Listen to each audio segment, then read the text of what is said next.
En la entrada de hoy vamos a ver la unidad 3, que son sistemas de aplicación de productos.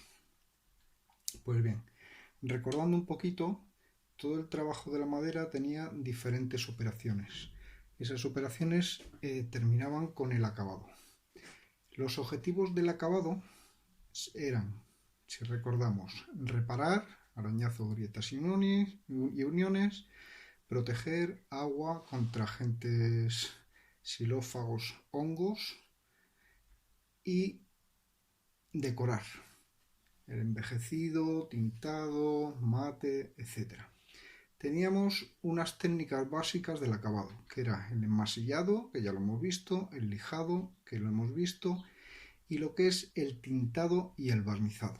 Pues bien, para realizar el tintado y el barnizado necesitamos los sistemas de aplicación, que es lo que vamos a ver en este tema. Tenemos equipos sin equipos de pulverización y con equipos de pulverización. Sin equipos de pulverización, pues tenemos los acabados a brocha o a pincel, como se ve en la imagen. A trapo o esponja, a muñequilla, que para eso aconsejo ver algunos vídeos, ¿de acuerdo?, de cómo se trabaja muñequilla, y a inmersión, que este tipo de aplicaciones pues se gasta mucho producto, suelen ser indicadas para tratamientos, más que para tratamientos en profundidad, ¿de acuerdo?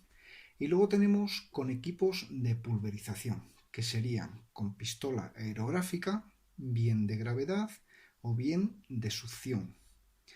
Además tenemos airless, que son sistemas sin aire, y airmix o mixto, que están ayudados con un poquito de aire. Y además tenemos la pistola electrostática. Bien, los sistemas de aplicación funcionan, como hemos visto, con aire comprimido. Y para eso tenemos un conjunto de equipos que son los equipos de suministro de aire. Como se puede ver en la foto, tenemos una parte que es la de producción de aire, otra parte que es la de suministro de aire y otra parte que es la de depuración y ajuste del aire. Bien, pues vamos a empezar con la producción de aire.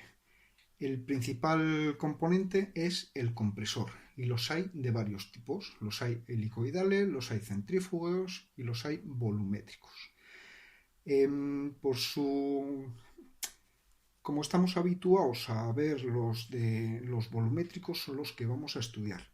En principio, el compresor es una máquina que comprime el aire de la presión atmosférica de un bar a la presión necesaria para el funcionamiento de las máquinas que vamos a necesitar. Más o menos 8 bares, almacenándolo para su libre disposición. Eso sería lo que es el compresor. Y dentro de los volumétricos tenemos dos tipos, los rotativos o los de tornillo y los de pistón. Lo más habitual es encontrar los de pistón, por eso nos vamos a ir a estudiar un poquito este sistema, que son los que se muestran en la fotografía. Bien.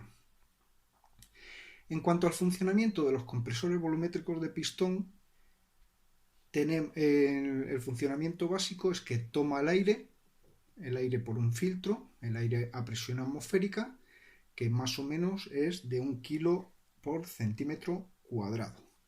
Pues bien, lo toma, lo comprime, hace la compresión del aire por medio del pistón, entra lo que es el aire, lo comprime y lo lleva al depósito, que es el almacenaje del aire. La presión tiene que ser superior a la necesidad que tengamos. Normalmente las máquinas funcionan con una presión de 7 kilos por centímetro cuadrado, por lo tanto en el depósito siempre tiene que ser mayor. Y luego tenemos la salida del aire, que sale a la presión que hemos dicho. ¿De acuerdo? A continuación ahí se muestra un diagrama de compresión. Si nos damos cuenta, en la parte de abajo tenemos el pistón, lo que es abierto, y cuando va comprimiendo, la presión sube hasta un cierto punto donde abre la válvula y justo lo mete en el depósito. Y a medida que el pistón va bajando, va metiendo aire del exterior, pues la presión va bajando, va bajando, va bajando y abre la válvula para que pueda entrar el aire del exterior. Bueno, pues este mecanismo es el que hace comprimir el aire. Pues bien, los componentes del compresor tiene una parte eléctrica, tiene una parte mecánica y tiene una parte neumática.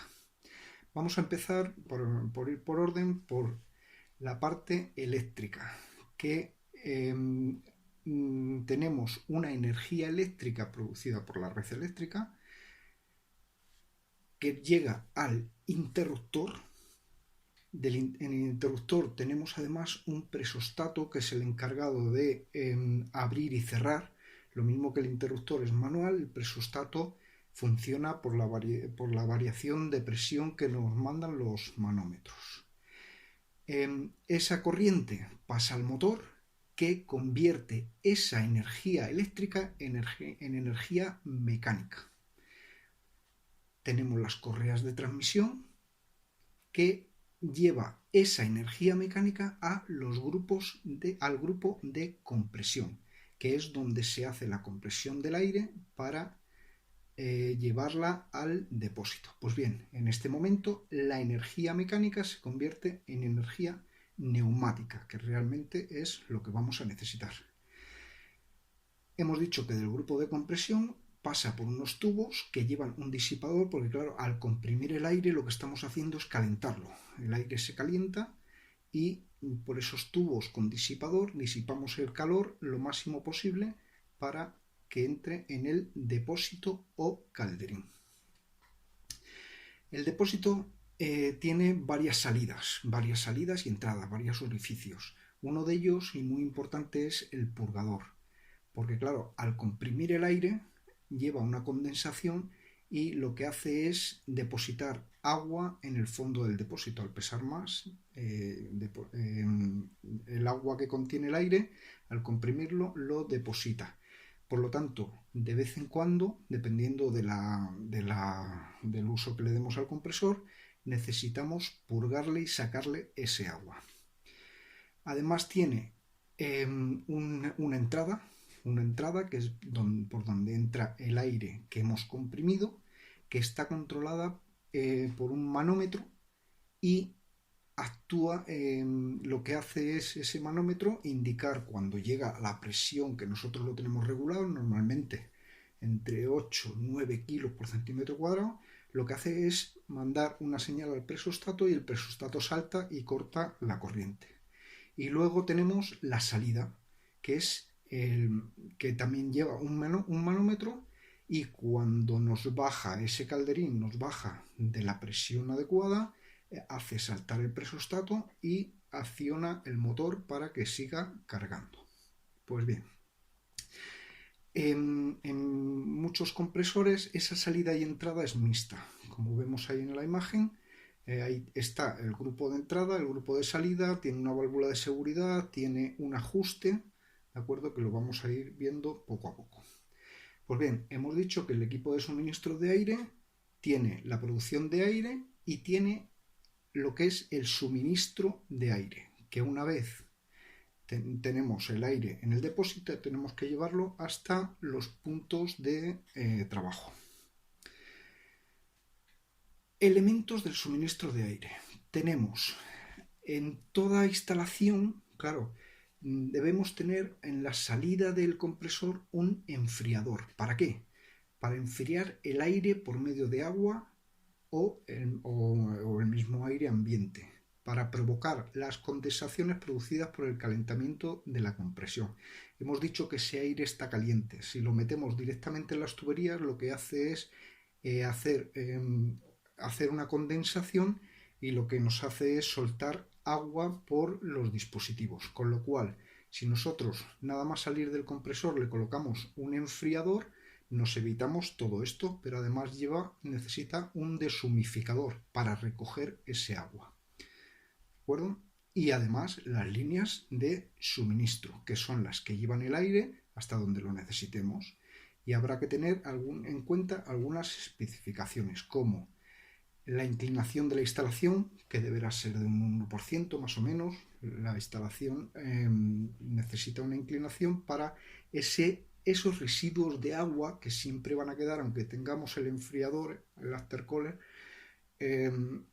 siempre va a quedar. Bueno, pues con esa pequeña inclinación lo llevaremos hasta los sitios de purga.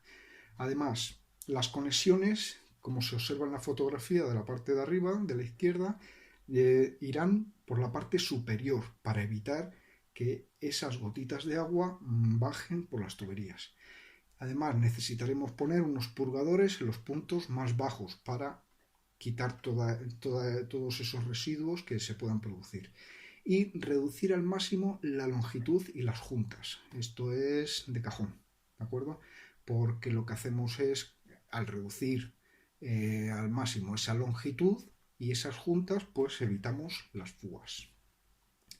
La otra parte de los equipos de suministro es la depuración y el ajuste de aire. Como se ve ahí, tenemos los puntos de consumo, y en los puntos de consumo es aconsejable poner reguladores de presión con un filtro decantador, ¿de acuerdo? ¿Por qué? Porque cada punto de consumo tendremos necesidades diferentes. No es lo mismo para pintar, para barnizar, que necesitaremos 2, 3, 4 kilos de presión, que para una clavadora neumático, un atornillador, que necesitaremos los 7 kilos. Bueno, pues ahí lo podemos regular. Y otra parte importante es el manómetro. El manómetro es un instrumento de medida de la presión en fluidos, lo mismo sea en gases que en líquidos. En este caso son gases, es el aire. Vale. Y las medidas, si nos fijamos en cualquier manómetro, nos va a indicar varias medidas. Una que es la anglosajona, PSI, que son libras por pulgada, que nosotros no estamos acostumbrados a manejarla, y luego la otra que sí estamos acostumbrados a manejarla son los bares. Nos indicará los bares, que es una medida que equivale a 100 kilopascales, y aproximadamente, y digo aproximadamente porque no es exacto, a 1 kilo por centímetro cuadrado. Pues bien, tenemos a continuación, os muestro la bibliografía y bibliografía de donde he sacado estos datos, y por el momento hemos terminado.